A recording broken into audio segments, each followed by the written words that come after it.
Good morning, friends. This is Professor Kunal Shah from JK Shah classes. I am over here to give you a quick, comprehensive revision for a subject that is companies law. In this subject that is company law, you have got one single topic that is Companies Act 2013. Friends, this entire topic that is Companies Act 2013 carries a weightage of 60 marks out of 100 marks in your paper 2 law. Friends, I can make you understand Companies Act 2013 only and only when you understand something called as company law. So before understanding with Companies Act 2013, we need to understand something called as what is company law. Friends, company law is one of the branch of law. Yes, company law is one of the branch of law. Law is a very big tree comprising of numerous number of branches. One of the branches you might have come across in your CPT or foundation course, that was mercantile law or business law.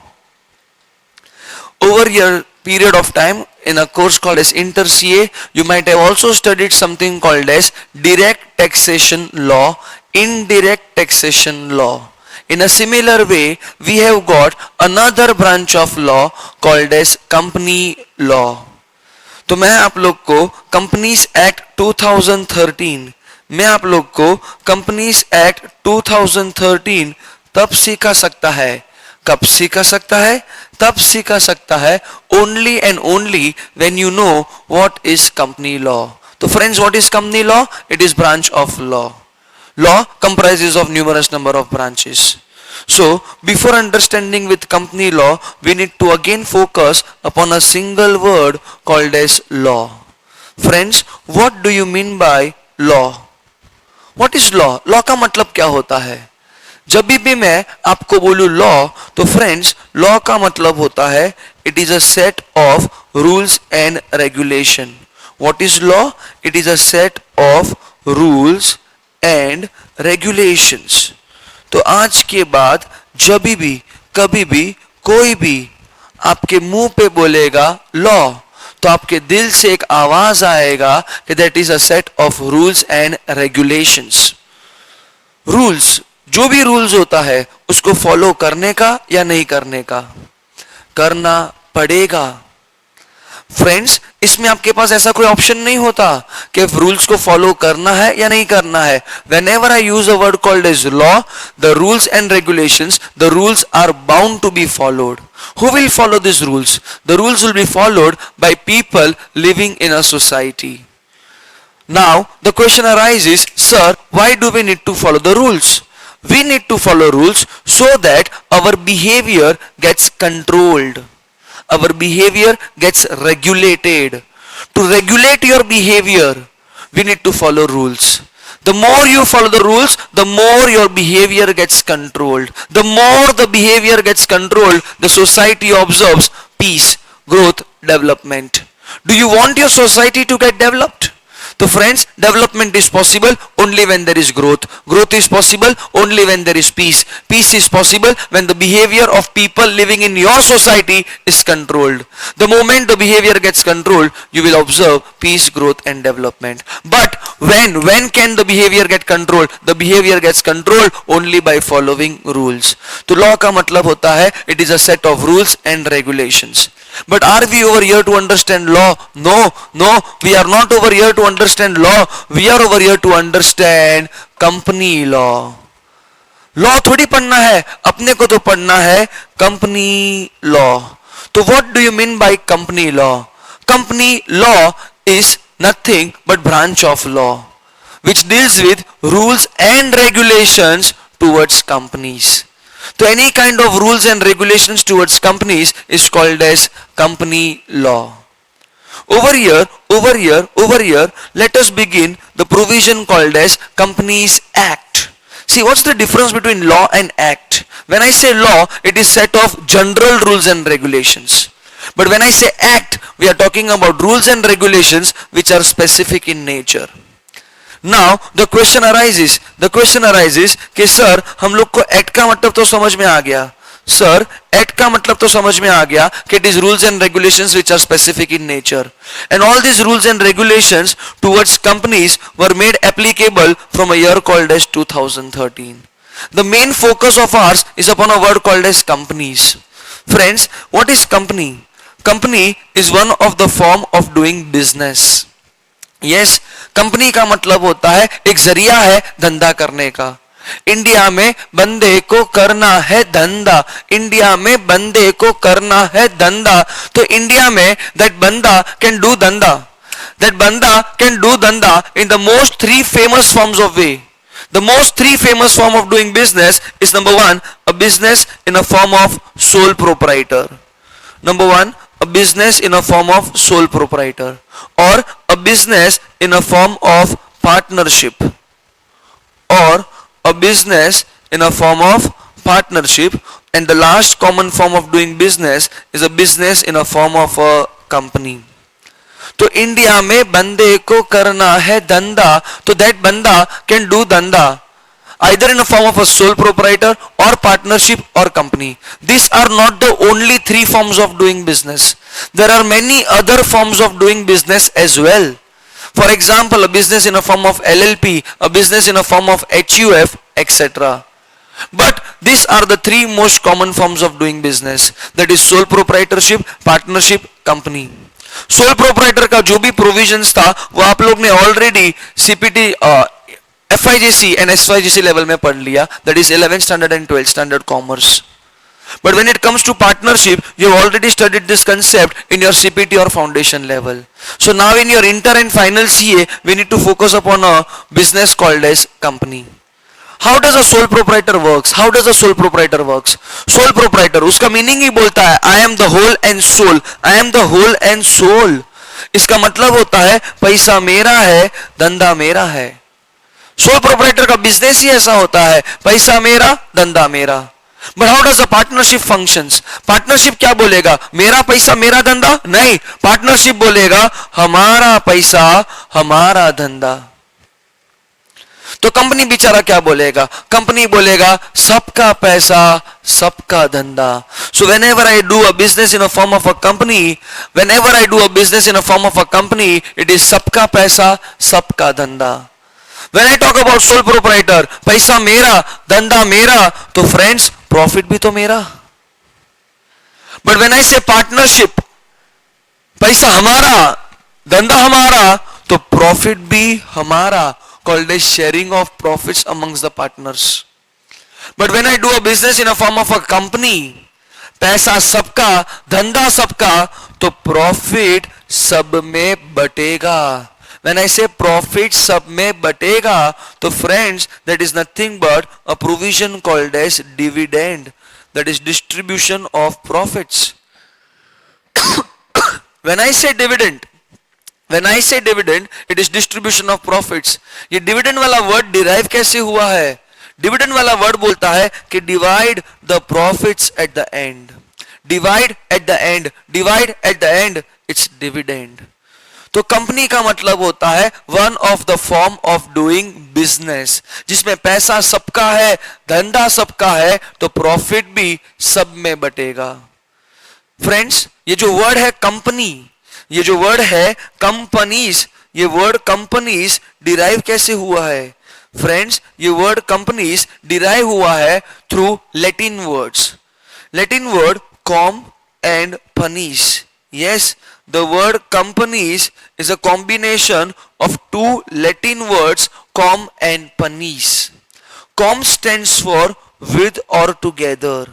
Com stands for with or together. Whereas panis stands for meals or bread. अगर ये दोनों words को combine कर दिया तो सीधा का सीधा एक वर्ड बन जाएगा having meals together. Having meals together, मिल बांट के खाना खाने का. आज से 50,000 साल पहले जब वर्ड कंपनी यूज किया जाता था तो उसका मतलब होता था मिल बांट के खाना खाने का। But over the period of time सोच बदली, दुनिया बदली। लोगों ने सोचा कि if we can have our meals together, we can have our businesses together. अगर मिल बांट के धंधा कर सकता है तो that form of a business is called as a company. So company का ओरिजिनल लिटरल मीनिंग है मिल बांट के खाना खाने का। But over the period of time it has become to something called as मिल बांट के धंधा करने का। Friends, how does a company functions? Company के अंदर धंधा कैसे होता है? एकदम सिंपल सा लॉजिक है। कंपनी के अंदर धंधा कैसे होएगा? मैं बोलेगा कंपनी के अंदर धंधा मतलब बहुत सारे लोगों का बहुत सारा पैसा, बहुत सारे लोगों का बहुत सारा पैसा कुछ हाथों में जाता है। When I say बहुत सारे लोग, they are nothing but investors। का बहुत सारा पैसा, it is nothing but capital। कुछ हाथों में जाता है, that is nothing but management of the company। Let us take an example of a company called as Reliance Industries Limited। Reliance के अंदर धंधा कैसे होता है? रिलायंस के अंदर बहुत सारे इन्वेस्टर्स ने बहुत सारा पैसा इन्वेस्ट किया। ये बहुत सारे लोगों का बहुत सारा पैसा मुकेश अंबानी के हाथों में है। That is the management of the company. वो कंपनी का मैनेजमेंट उसी पैसे से बिजनेस करता है। बिजनेस में प्रॉफिट होता है तो वो प्रॉफिट मैनेजमेंट अकेला नहीं लेके जाएगा, प्रॉफिट सब में बांटेगा। बिकॉज जब पैसा सबका था, धंधा सबका था, तो प्रॉफिट भी सबका होएगा। तो ओवर ईयर कंपनी के अंदर धंधा कैसे होएगा? बहुत सारे लोगों का बहुत सारा पैसा कुछ हाथों में जाता है।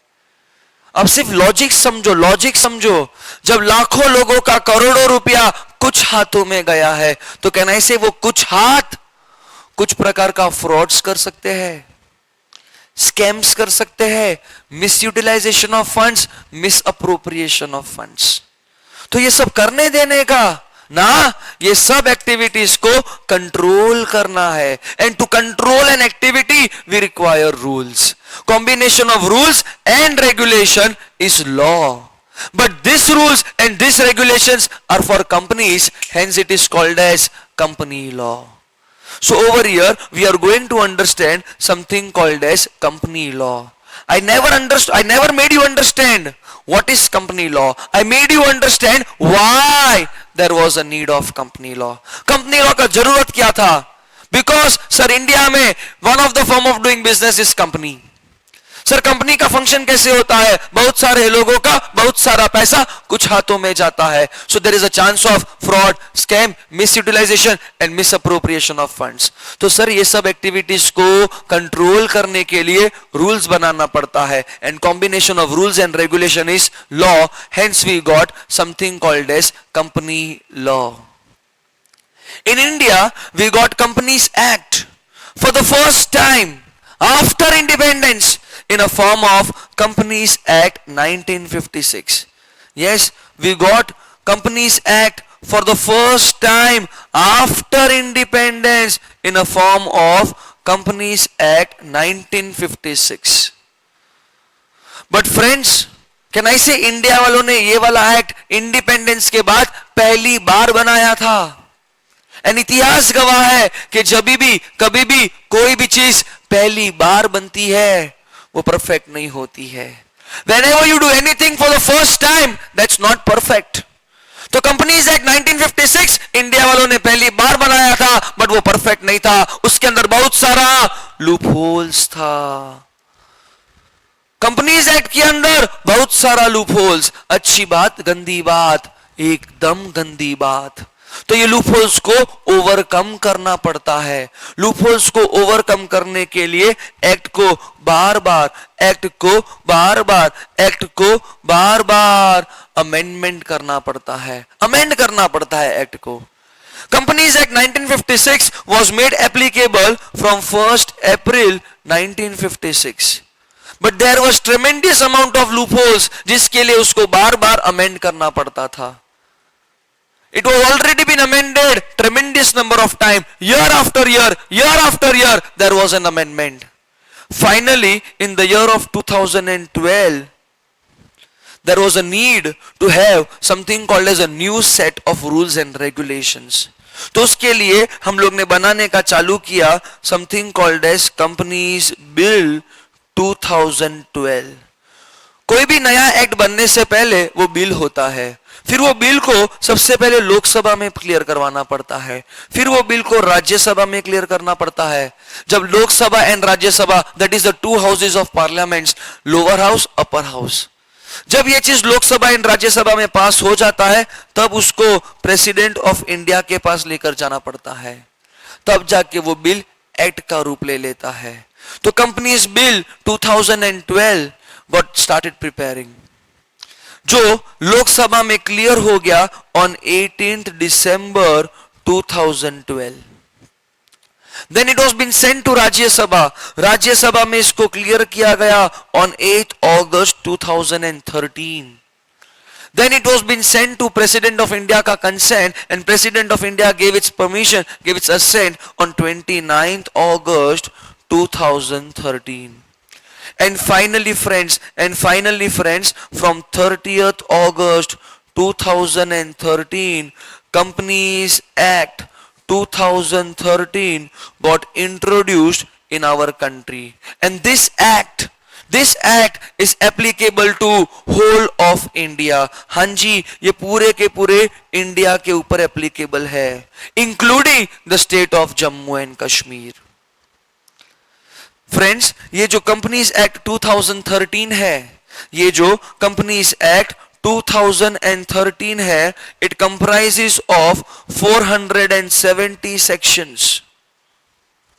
There are total 29 chapters and there are total 7 schedules. This is the entire structure of your Companies Act 2013. But don't worry, in your Inter CA, you don't have to study entire Companies Act. You don't have to understand entire 470 sections for your Inter CMA 19. For Inter CMA 19, out of 29 chapters, you are being made applicable from chapter number 1 to chapter number 10. But in company law, we are going to cover only till chapter number 9. The last chapter, that is chapter number 10, will get covered under a subject called as audit, because chapter number 10 itself is audit and auditors. So friends, why there was a need to have Companies Act 2013 when there was already something called as Companies Act 1956? नया act बनाने का जरूरत क्या था? Because पुराने act में बहुत सारा लूपहोल्स था जिसको ऑलरेडी बार बार अमेंड कर दिया था, इतनी बार अमेंड कर दिया था कि उसके अंदर एक्ट दिखता ही नहीं था, चारों तरफ अमेंडमेंट नहीं दिखता था.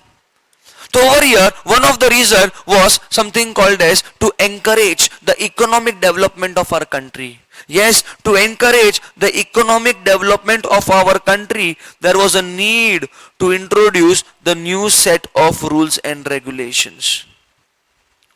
To introduce new concepts, to introduce new procedures, there was a need to have new Companies Act.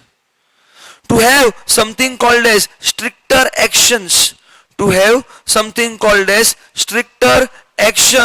against frauds, there was a need to have new Companies Act. So these are the three foremost कारण जिसके कारण Companies Act 2013 बनाया गया. Sure? तो friends, let us begin our topic called as Companies Act 2013. ये Companies Act 2013 के अंदर आपको सबसे पहले आएगा, Companies Act 2013 के अंदर आपको सबसे पहले आएगा something called as definition of the word called as company. Definition of the word called as company. The word company is defined under section number 2 clause 20. Yes friends, in Companies Act, you need to be very much precise with the definitions as well as with the section numbers. So the word company is defined under section number 2 clause 20. ध्यान से हम लोग इसका definition देखते हैं. तो law बोलता है कि अ कंपनी, लॉ क्या बोलता है? अ कंपनी इज अ कंपनी. कर लो बात, मजाक चल रहा है। लॉ क्या बोलता है? अ कंपनी इज अ कंपनी। एक कंपनी को कंपनी, एक कंपनी को कंपनी बोलना है। अरे मालूम है, हमें भी मालूम है, बट कब? A company is a company which is, a company is a company which is incorporated. A company is a company which is incorporated. अगर आपको इनकॉर्पोरेटेड नहीं समझता है, then for you the word is registered, but it's better you use a word called as incorporated. A company is a company which is incorporated under the provisions of Companies Act 2013. मतलब हम लोग एक company को company कब बोलेगा? तब बोलेगा। कब बोलेगा? तब बोलेगा जब it is registered incorporated under the provisions of companies act 2013। अगर आपका कंपनीज एक्ट 2013 के अंदर रजिस्टर्ड नहीं है, इनकॉर्पोरेटेड नहीं है, तो सॉरी टू से वो कंपनी नहीं है। It will be termed as an illegal association, and whenever it is an illegal association, the liability of every member will be unlimited. Do you want to have unlimited liability? अगर unlimited liability चाहिए था, तो you could have done a business in a form of a sole proprietor or in a form of a partnership. See, one of the advantage of doing a business in a form of a company is that is limited liability. If you want to enjoy limited liability, then in that case, your company should be incorporated. Under the provisions of Companies Act 2013. So fast, what is a company? Hell with your answer. The first thing that should come in your mind is the section number. What is a company? Section 2, clause 20. Company is a company. Company is a company which is incorporated under the provisions of Companies Act 2013. But friends, अगर आपने इतना definition लिखा तो आपका concept wrong हो जाएगा। Because देखो, ध्यान से देखो, ये लोग क्या बोलते हैं कि हम लोग एक कंपनी को कंपनी कब बोलेगा? जब वो कंपनीज एक्ट 2013 में इनकॉर्पोरेटेड रहेगा। I got an example over here, a company called as Reliance, a company called as Tata Sons Limited. क्या ये सब कंपनी कंपनीज एक्ट 2013 के अंदर फॉर्म हुई है? ना, फिर भी है तो कंपनी ना, फिर भी है तो कंपनी। तो उसके लिए डेफिनेशन को थोड़ा सा एक्सटेंड करना पड़ेगा। डेफिनेशन को एक्सटेंड करना पड़ेगा। अ company is a company which is incorporated under the provisions of companies act 2013 और under any other previous law, under any other previous law related towards company, any other previous law related towards company. Friends, what do you mean by previous law? previous law का मतलब बन जाएगा section 2 clause 67. something very important. previous law का मतलब हो जाएगा section 2 clause 67. Previous law includes Companies Act before 1866, Companies Act 1866, Companies Act 1882, Companies Act 1913, Companies Act 1956. इसका मतलब होता है कि ये सारे के सारे एक्ट में से किधर भी आपका कंपनी इनकॉर्पोरेटेड है, तो भी इन द आइज ऑफ लॉ वो कंपनी ही कहलाएगा। तो कंपनी को कंपनी कब बोलोगे? तब बोलोगे। कब बोलोगे? तब बोलोगे जब वो कंपनी इनकॉर्पोरेट हुआ है, आइदर अंडर कंपनीज एक्ट 2013 और under any other previous law. तो फ्रेंड्स, डेफिनेशन से पता चल जाता है कि कुछ भी कर लो, हमें हमारे कंपनी को इनकॉर्पोरेट करना ही पड़ेगा। फ्रेंड्स, अगर आपको अपना कंपनी इनकॉर्पोरेट करना है, friends, if you want to incorporate your company, then in that case your company needs to approach the office of ROC. Company को इनकॉर्पोरेट करना है तो डैश के पास जाना है, आरओसी के पास जाना है, that is registrar of companies. Sir कौन से आरओसी के पास जाना है? इंडिया में एक ही आरओसी है? नो नो, इंडिया में बहुत सारे आरओसी है। सर तो हमें कौन से आरओसी के पास जाना है? उसी आरओसी के पास जिसके जुरिस्डिक्शन के अंदर तुम्हारा कंपनी फॉल होता है।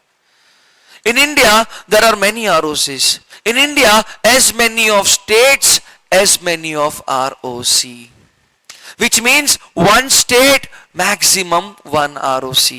हाँ, it includes union territories as well. India में कितना ROC है friends? As many of states as many of ROCs. One state maximum one ROC. मतलब एक स्टेट में मैक्सिमम एक ROC होएगा with an exceptional case called as Maharashtra and Tamil Nadu. Maharashtra में we have got two ROCs office. Tamil Nadu में also we have got two ROCs office. Maharashtra में one is at Mumbai, another is at Pune. Tamil Nadu में one is at Chennai, another is at Coimbatore. चोले भटूरे नहीं, Coimbatore. तो over here you have to approach that ROC under whose jurisdiction your company falls. अगर मुझे मेरा company Mumbai में बनाना है तो I will approach Mumbai ROC. Sir friends, यहां पर हमारा कंपनी का ड्यूटी बनेगा आरओसी को अप्रोच करने का। बट सर कंपनी तो आर्टिफिशियल पर्सन है, वो थोड़ी अप्रोच करेगा। तो in that case the promoters will take the company to the ROC for incorporation. Sir what is promoter? We will see in the next lecture, we will see in the next module. Who is a promoter? एक ऐसा बंदा जिसके दिमाग में ख्याल आता है to do a business in a form of a company. That person is called as a promoter. Reliance industries limited बनाने का ख्याल किसको आया? धीरूभाई अंबानी को। तो धीरूभाई अंबानी क्या है? प्रमोटर। तो it was Dhirubhai Ambani who had taken the company to the ROC. या there are many other persons on his behalf as well, but that's the basic concept. So company को डैश के पास जाना होता है डैश होने के लिए, कंपनी को आरओसी के पास जाना होता है इनकॉर्पोरेट होने के लिए। आरओसी के ऊपर हमारे पास एक अथॉरिटी है जिसको हम बोलते हैं आरडी। आरडी का मतलब होता है रीजनल डायरेक्टर। आरडी का काम होता है to regulate the working of ROC. कंपनी का काम कौन चेक करेगा? आरओसी। आरओसी का काम कौन चेक करेगा? आरडी। आरडी के ऊपर we have got one authority called as NCLT, that is national company law tribunal. It is an independent body. NCLT is an independent body. ये इंडिपेंडेंट बॉडी मैंने बनाया ना, आपने बनाया ना, ये NCLT को बनाया गया है बाय सेंट्रल गवर्नमेंट। NCLT को कौन बनाया? Central government slash MCA, that is ministry of corporate affairs. Central government slash ministry of corporate affairs. India में कुछ भी होता है central government is held responsible, but central government can not be present at each and every places. तो central government अपने powers को delegate कर देता है। डायरेक्ट टैक्स के अंदर सेंट्रल गवर्नमेंट ने अपना पावर्स डेलीगेट कर दिया CBDT, central board of direct taxes. Companies के लिए सेंट्रल गवर्नमेंट ने अपना पावर्स डेलीगेट कर दिया NCLT को। इंडिया में क्राइम होता है तो सेंट्रल गवर्नमेंट थोड़ी इन्वेस्टिगेट करने बैठेगा, एक बॉडी को बना दिया कॉल्ड एज CBI। तो वैसे सेंट्रल गवर्नमेंट के नीचे बहुत सारा इंडिपेंडेंट बॉडीज है। One of the bodies NCLT। NCLT का काम होता है कंपनीज एक्ट बनाना, कंपनीज एक्ट में अमेंडमेंट लाना।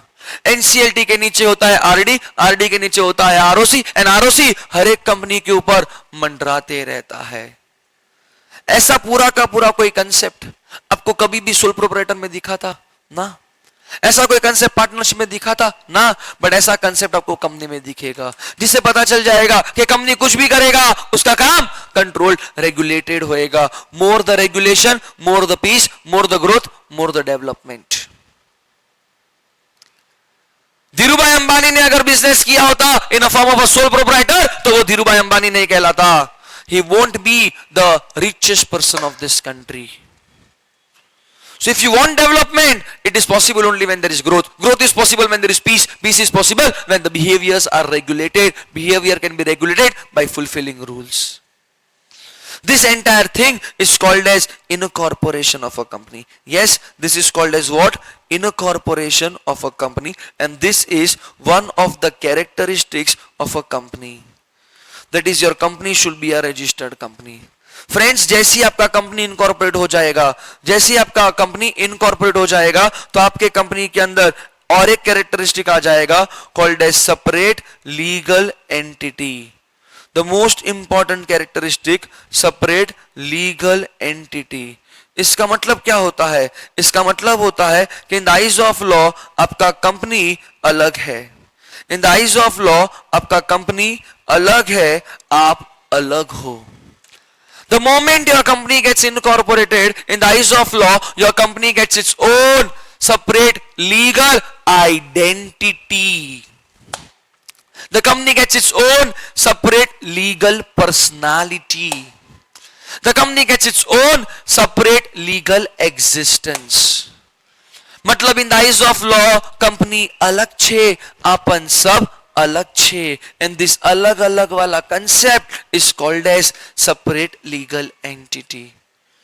जैसे कि फॉर एग्जांपल मैंने बोल दिया कुणाल शाह एंड मिस्टर गायतोंडे.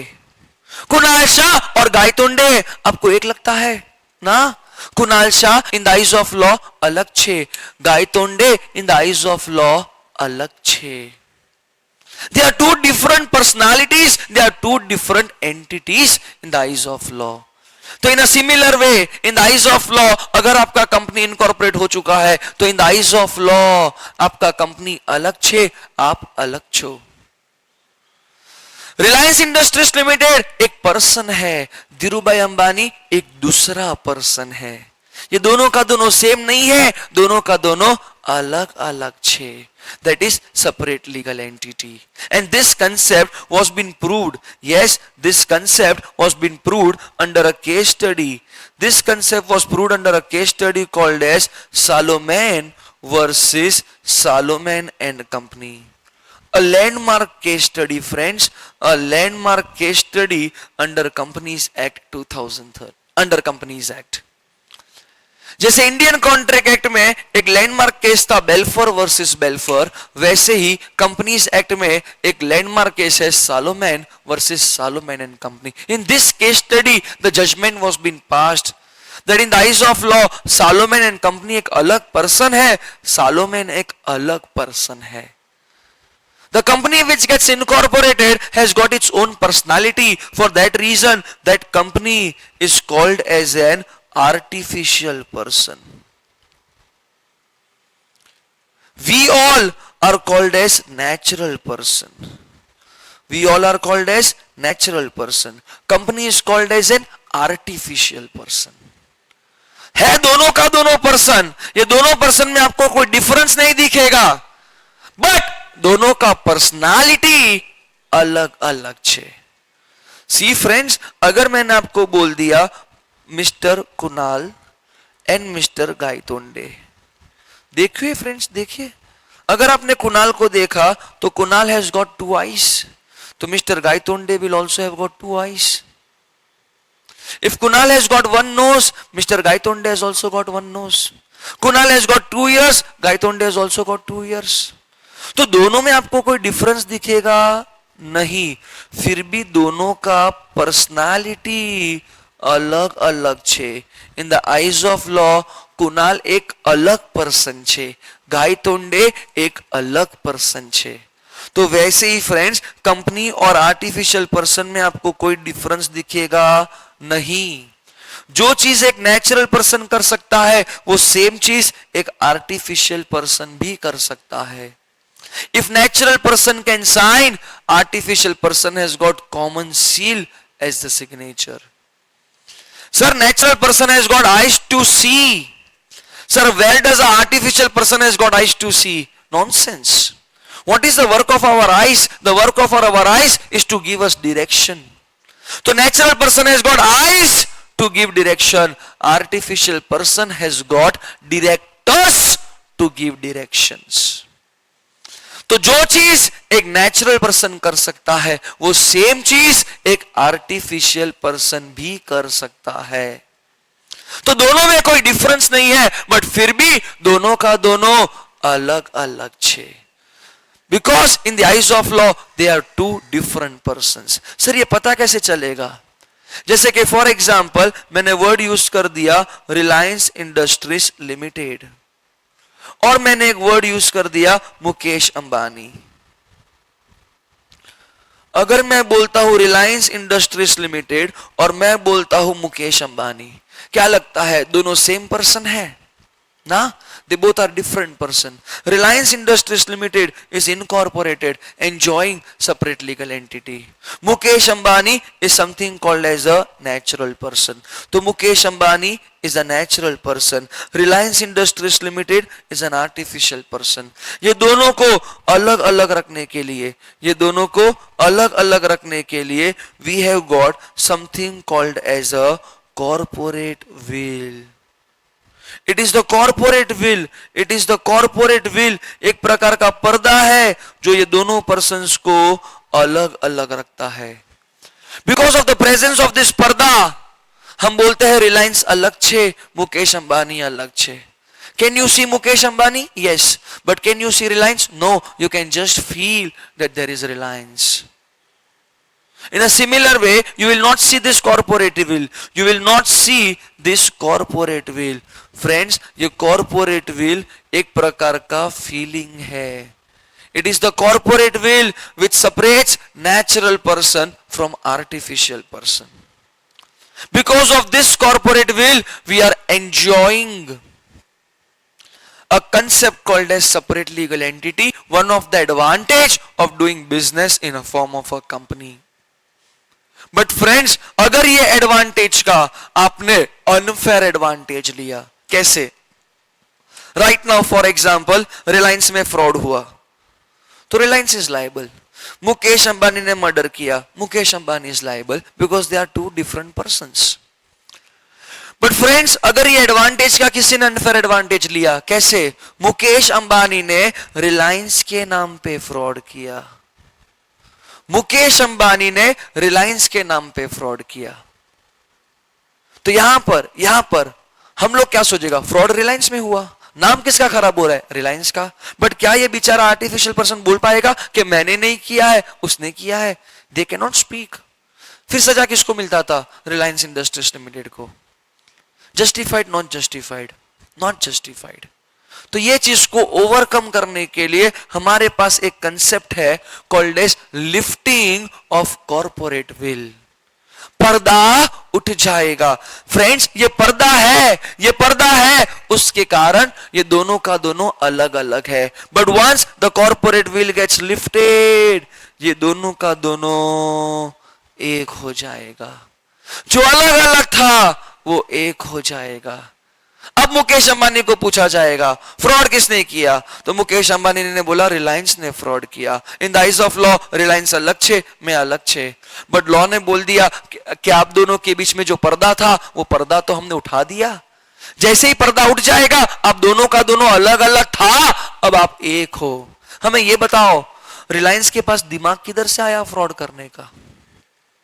मतलब रिलायंस से फ्रॉड नहीं किया, आपने रिलायंस के नाम पे फ्रॉड किया। It is your bad activity done in the name of N artificial person, you will be held liable. हाँ, माना आप लोग अलग अलग थे, बट कब? जब कॉर्पोरेट विल था। बट जब हमने कॉर्पोरेट विल उठा दिया तब अलग अलग थोड़ी हो, अब तो एक हो। जो लायबिलिटी रिलायंस को जा रहा था वो लायबिलिटी अभी आपको जाएगा, because in the eyes of law now you and Reliance is one and the same. And that concept is called as lifting of a corporate will. I repeat friends, it is called as lifting of a corporate will.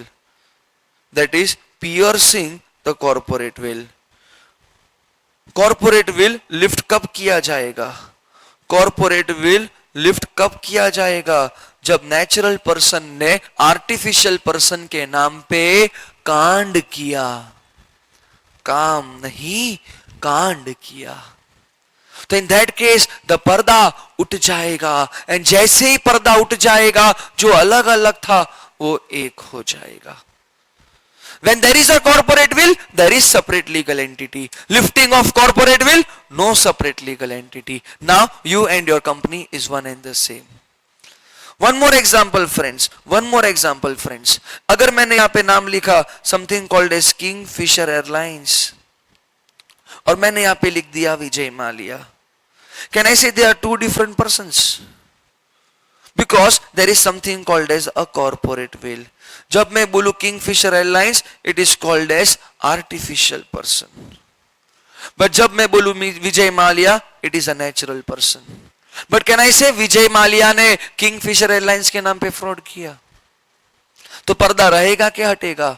हट जाएगा. जैसे ही पर्दा हट जाएगा, जो अलग अलग था वो एक हो जाएगा. जो लायबिलिटी किंगफिशर को मिल रहा था, वो लायबिलिटी विजय माल्या को मिलेगा. गेटिंग मी और नॉट? तो यहां पर मैंने आपका एक ही पॉइंट में दो कंसेप्ट खत्म कर दिया. पॉइंट था सेपरेट लीगल एंटिटी, समझा दिया. लगे हाथ लिफ्टिंग ऑफ कॉर्पोरेट विल भी समझा दिया. फ्रेंड्स, आपका नेक्स्ट कैरेक्टरिस्टिक आता है called as perpetual succession. What do you mean by perpetual succession? Friends, perpetual succession का मतलब होता है long living. A company never dies. A company never dies. A company never dies. Company को बनाया कौन? Law. तो फ्रेंड्स, कंपनी को मिटाएगा भी कौन? लॉ. कंपनी एग्जिस्टेंस में आया through process called as incorporation. Company मर जाएगा through process called as liquidation. तुम कंपनी को नहीं मार सकता है. कंपनी को मारने के लिए एक लीगल प्रोसीजर करना पड़ता है called as liquidation of a company. तो कंपनी कभी भी मरता नहीं है. कंपनी का सारा मेंबर्स मर गया, फिर भी कंपनी नहीं मरेगा. कंपनी जिंदा का जिंदा रहेगा. जो भी मेंबर्स मर गए, उनके सारे शेयर्स उनके लीगल रिप्रेजेंटेटिव के पास चले जाएंगे. बट देख, कंपनी जिंदा का जिंदा रहेगा. जमशेदजी टाटा ने टाटा सन्स लिमिटेड बनाया, वो खुद मर गए. टाटा सन्स लिमिटेड बंद हो गया? नहीं, टाटा सन्स लिमिटेड आज भी जिंदा है. The affairs went to the successor of Jamshedji Tata. It went to the other successors. It went to the other successors. Finally, it went into the hands of Ratan Tata. In the year of 2012, Ratan Tata ने बोला, I want to get retire. तो Ratan Tata retire हो गया, company थोड़ी retire हुआ है. Because in the eyes of law, Ratan Tata अलग छे, कंपनी अलग छे. रिलायंस इंडस्ट्रीज लिमिटेड धीरूभाई अंबानी ने बनाया, फिर वो खुद बेचारे चल गए, चल बसे. तो क्या कंपनी मर गया? नहीं, कंपनी जिंदा का जिंदा है. The affairs went into the hands of Mukesh Ambani. Mukesh Ambani भी एक बार मर जाएगा, तो क्या कंपनी मर जाएगा? नहीं, कंपनी चलते का चलते ही रहेगा. समझ रहे हो? तो ओवर हियर, तो यहां पे हम लोगों ने देखा कि कंपनी के पास और एक कैरेक्टरिस्टिक होता है, that is perpetual succession. Company कभी भी मरता नहीं है, that is long living. We have got one more characteristic called as separation of ownership and management. Yes, sir, friends, आपको कंपनी के अंदर एक कैरेक्टरिस्टिक दिखेगा, that is separation of ownership and management. For example, if you are doing a business in a form of a sole proprietor, can I say you are yourself is the owner? Yes, and you yourself is managing the entire business. You are doing a business in a form of a partnership. The partners are the owners, the partners are managing the firm. But if you do a business in a form of a company, तो in that case, company के अंदर owners कोई अलग ही बंदा होता है and company को चलाने वाले बंदे कुछ अलग ही होते हैं. जैसे कि फॉर एग्जाम्पल, जब मैं बोलूं ओनर्स, तो कंपनी के अंदर ओनर्स का मतलब होता है members of the company. The members are the owners. But जब मैं बोलूं management, the entire company is managed by the board of directors. Reliance के अंदर पैसा लाखों लोगों ने लगाया, रिलायंस के अंदर पैसा लाखों लोगों ने लगाया, तो वो लाखों लोग कंपनी के ओनर्स है. बट वो लाखों लोग कंपनी को मैनेज नहीं करते हैं. उनके पास टाइम भी नहीं है, उनके पास उतना दिमाग भी नहीं है कंपनी को मैनेज करने के लिए. तो वो लाखों लोगों ने कुछ लोगों को अपॉइंट कर दिया, that is management of the company. तो company is owned by members, the company is managed by the board of directors. Who appoints the board of directors? The members appoints the board of directors. It is the members who appoints the board of directors. As a member you cannot manage the company, but as a manager you can manage a company. नहीं समझा? देखो कैसे. रिलायंस के अंदर Mukesh Ambani member है, हाँ है, but Mukesh Ambani manager भी तो है, हाँ है. As a member Mukesh Ambani company को नहीं चला सकता है, बट एज अ मैनेजर वो कंपनी को चला सकता है. As a professor I can take lecture, as a friend I can not take lecture. A single individual can have multiple capacities. I am a professor, I am a friend, I am someone's child, I am someone's very special person. In a similar way, a in a company called as Reliance, Mukesh Ambani company का member भी है, वो company का manager भी है, enjoying two different capacities. मैं company का owner है, मुझे चांस मिला है टू अपॉइंट द मैनेजर्स, तो मैंने क्या किया, मैंने खुद को ही अपॉइंट कर दिया एज अ मैनेजर। ये कब होएगा, जब मेरे पास मेजॉरिटी ऑफ वोटिंग पावर होएगा। So who owns the company? The members. Who manages the company? The board of directors. उसके साथ साथ आपको और एक कैरेक्टरिस्टिक एंजॉय करने मिलेगा called as transferability of shares. Yes friends, company के शेयर्स ट्रांसफरेबल इन नेचर होते हैं। कितनी बार ट्रांसफर कर सकते हो? 1 time, 3 time, 5 time, 7 times, 9 times. You can transfer the shares n number of times. जितनी बार ट्रांसफर करना है कर सकते हो। शेयर्स कौन से भी कंपनी का होवे, यस शेयर्स कौन से भी कंपनी का होवे, शेयर्स प्राइवेट कंपनी का होवे या शेयर्स पब्लिक कंपनी का होवे, शेयर्स हर वक्त ट्रांसफरेबल होवे। प्राइवेट कंपनी का शेयर्स ट्रांसफरेबल है, पब्लिक कंपनी का भी शेयर्स ट्रांसफरेबल है। प्राइवेट कंपनी का shares transferable but with restrictions that it can not be transferred to public at large. Public company का शेयर्स ट्रांसफरेबल फ्रीली, उसमें कोई भी प्रकार का रेस्ट्रिक्शंस होता नहीं है। तो ये हमारे पास कुछ कैरेक्टरिस्टिक्स आ गए कंपनीज के। और भी कुछ कैरेक्टरिस्टिक्स होता है, that is for example a company can purchase assets in his own name. Company can purchase assets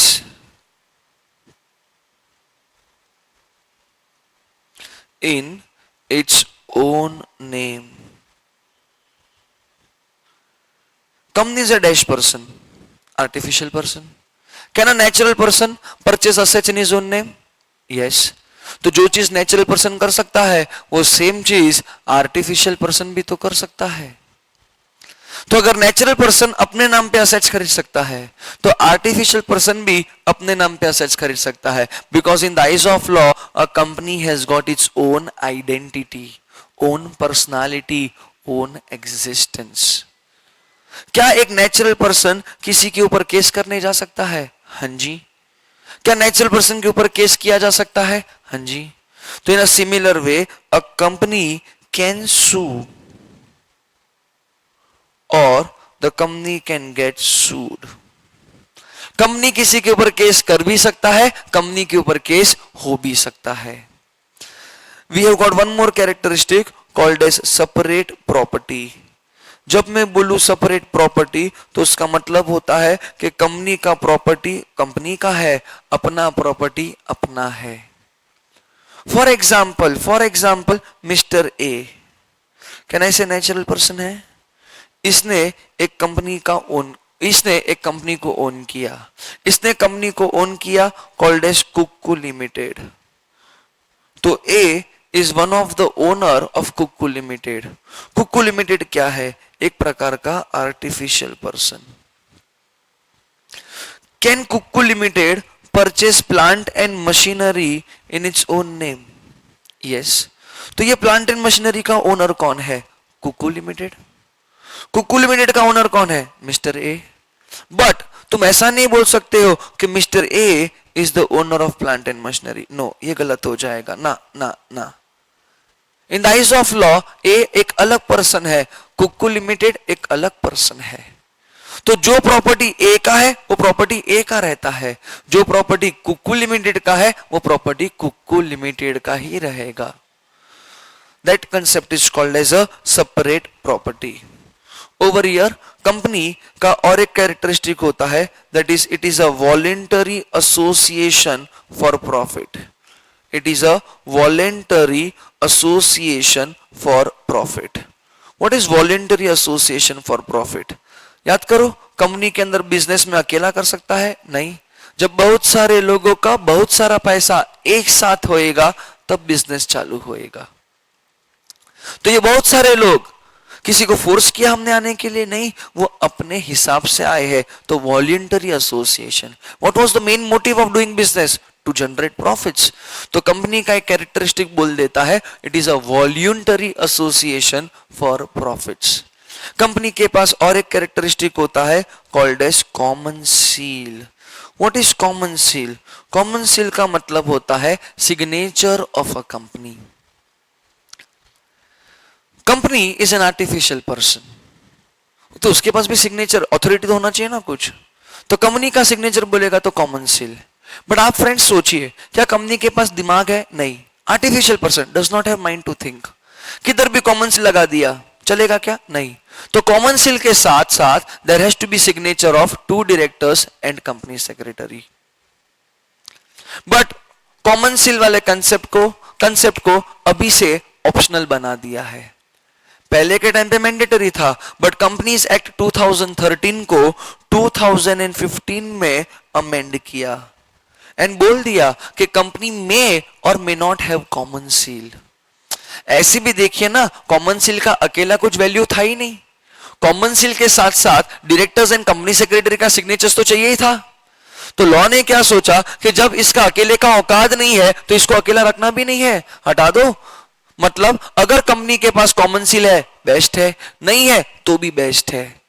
अगर कंपनी के पास कॉमन सील नहीं है तो कंपनी अपने डायरेक्टर्स को अथॉरिटी दे देगा to sign on their behalf. The authority will be given either to 2 directors and a company secretary. Last characteristic एक आता है कंपनी के पास, called as limited liability. Friends, अगर मैंने आपको बोल दिया कि what is the liability of a member in a company, तो आपको पता चल जाएगा the liability of every member is limited in nature. The liability of every member is limited in nature. ये कंसेप्ट को अपन डिस्कस करेंगे डिटेल में in the next part, that is something called as types of company में. अभी के लिए इतना समझ लो, the liability of every member is limited in nature. Sure? Thank you.